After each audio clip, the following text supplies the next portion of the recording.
రీసెంట్గా Pakistan army chief Kashmir గురించి చేసిన కామెంట్స్ గురించి మనందరం చూసాం కదా. Our stance, government stance on Kashmir is absolutely clear.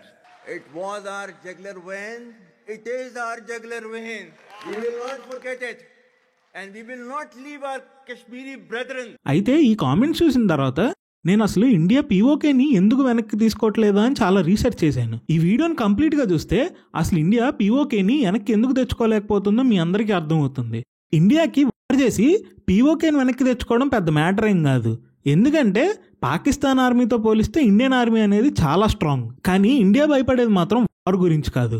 ఎందుకంటే మన మిలిటరీ చీఫ్ని ఒకసారి పీఓకేని ఎప్పుడు వెనక్కి తీసుకొస్తారని అడిగితే ఇండియన్ గవర్నమెంట్ ఎప్పుడు సిగ్నల్ ఇస్తే అప్పుడు మేము రెడీగా ఉన్నాం అని చెప్పారు. అయితే ఇక్కడ ప్రాబ్లం ఇండియన్ మిలిటరీ స్ట్రెంగ్తో లేదంటే వార్ చేయలేకపోవడమో కాదు, వార్ జరిగితే వచ్చే కాన్సిక్వెన్సెస్ని ఫేస్ చేయగలమా లేదా అనేదే పెద్ద క్వశ్చన్. ఎందుకంటే ఒక పక్క పాకిస్తాన్ న్యూక్లియర్ పవరే, ఇంకో పక్క ఇండియా కూడా న్యూక్లియర్ పవరే. రెండు న్యూక్లియర్ పవర్స్ ఉన్న కంట్రీస్ కొట్టుకుంటే ఎలా ఉంటుందో మీ అందరికీ తెలుసు. వరల్డ్ వార్ 2లో మనందరం చూసాం. ఇప్పుడు మీరు అనుకోవచ్చు మనమే ముందు స్ట్రైక్ చేసేయచ్చు కదా, పాకిస్తాన్ రెడీగా లేనప్పుడే మనం స్ట్రైక్ చేసి పీఓకేని వెనక్కి తెచ్చేసుకోవచ్చు కదా అని. కానీ అలా చేస్తే ఇంటర్నేషనల్గా ఇండియాకున్న రెప్యుటేషన్ అనేది చాలా పడిపోతుంది. ఇండియా ఇప్పటి వరకు వరల్డ్లో ఒక డిఫెన్సివ్ కంట్రీగానే తన ఇమేజ్ని పోస్ట్ చేసుకుంది. సో ఇప్పుడు సడన్గా పాకిస్తాన్ మీద స్ట్రైక్ చేస్తే ఆ ఇమేజ్ మొత్తం డ్యామేజ్ అవుతుంది. ఇండియా న్యూక్లియర్ వెపన్స్ని డెవలప్ చేసుకున్నా సరే అన్ని కంట్రీస్తో మంచి రిలేషన్స్ ఎలా మెయింటైన్ చేస్తుందంటే ఈ ఇమేజ్ని పెట్టుకునే. సో ఈ ఇమేజ్ అనేది డ్యామేజ్ అవుతే మనకి వేరే కంట్రీస్తో ఉన్న రిలేషన్స్ అన్నీ పాడైపోతాయి. పోనీ డైరెక్ట్గా కాకుండా సర్జికల్ స్ట్రైక్స్ చేస్తాం కదా, అలాంటి సర్జికల్ స్ట్రైక్స్ చేసి పీఓకేని వెనక్కి తెచ్చుకుందాం అంటే జాగ్రఫికల్గా ఆ ఏరియా అనేది పాకిస్తాన్ ఆర్మీకి చాలా బెనిఫిట్గా ఉంటుంది. సో సర్జికల్ స్ట్రైక్ చేసి మనం ఎంతవరకు సక్సెస్ అవ్వగలం ఎవరికి తెలియదు. వన్స్ ఇండియా సర్జికల్ స్ట్రైక్స్ చేసిందంటే పాకిస్తాన్ ఇండైరెక్ట్గా రియాక్ట్ అవ్వడం స్టార్ట్ అవుతుంది. పాకిస్తాన్ని డైరెక్ట్గా మనం ఈజీగా ఎదుర్కోగలం, కానీ ఇండైరెక్ట్గా ఎదుర్కోవడం చాలా కష్టం. ఇండైరెక్ట్గా పాకిస్తాన్ ఎలా రియాక్ట్ అవుతుందో మీ అందరికీ తెలుసు కదా, అటాక్లని అవని ఇవని, వీటిని తట్టుకోవడం చాలా కష్టం. పాకిస్తాన్కి కోల్పోవడానికి ఏమీ లేకపోవచ్చు, కానీ ఇండియా కోల్పోవడానికి మాత్రం చాలా ఉంది. అందుకే ఈ వార్లో ఇండియా చాలా డిఫెన్సివ్గా ఉండాలి.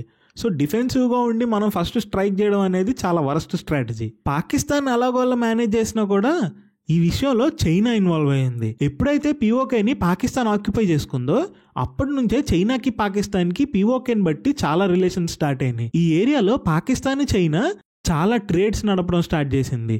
ఇక్కడ చాలా బిజినెస్ జరుగుతుంది. సో మనం ఎప్పుడైతే పాకిస్తాన్ మీద అటాక్ చేస్తామో చైనా కూడా ఈస్ట్ సైడ్ నుండి అటాక్ చేయడానికి రెడీగా ఉంటుంది. ఎందుకంటే చైనాకి పాకిస్తాన్తో ఉన్న రిలేషన్ అలాంటిది. చైనాకి మెయిన్ ఎనిమీ ఇండియానే.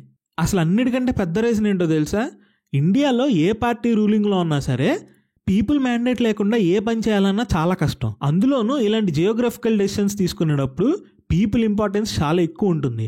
ఎందుకంటే ఏ పార్టీ అయినా నెక్స్ట్ ఎలక్షన్స్లో గెలవాలనే చూస్తుంది కదా.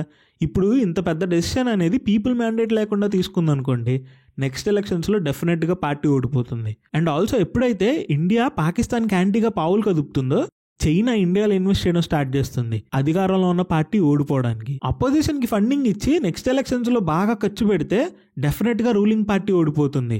వార్ జరుగుతుంది కాబట్టి పీపుల్ కూడా చాలా నెగిటివ్గా ఉంటారు. సో ఏ పార్టీ అయినా సరే వార్ చేయాలి అనేంత పెద్ద డెసిషన్ తీసుకోవడానికి చాలా వెనకాడతారు. ఇప్పుడు మీ అందరికి ఒక పెద్ద డౌట్ రావచ్చు, కాశ్మీర్ అనేది అసలు ఇండియాలో పార్ట్ కదా, దీన్ని పాకిస్తాన్ అసలు ఎలా ఆక్యుపై చేసుకోగలిగింది, అది ఆక్యుపై చేసుకుంటే ఇండియన్ ఆర్మీ ఏం చేస్తుంది, ఇలాంటి పెద్ద డౌట్ మీకు వచ్చి ఉంటుంది కదా. అయితే దీని వెనకాల చాలా పెద్ద కాన్స్పిరసీస్ ఉన్నాయి.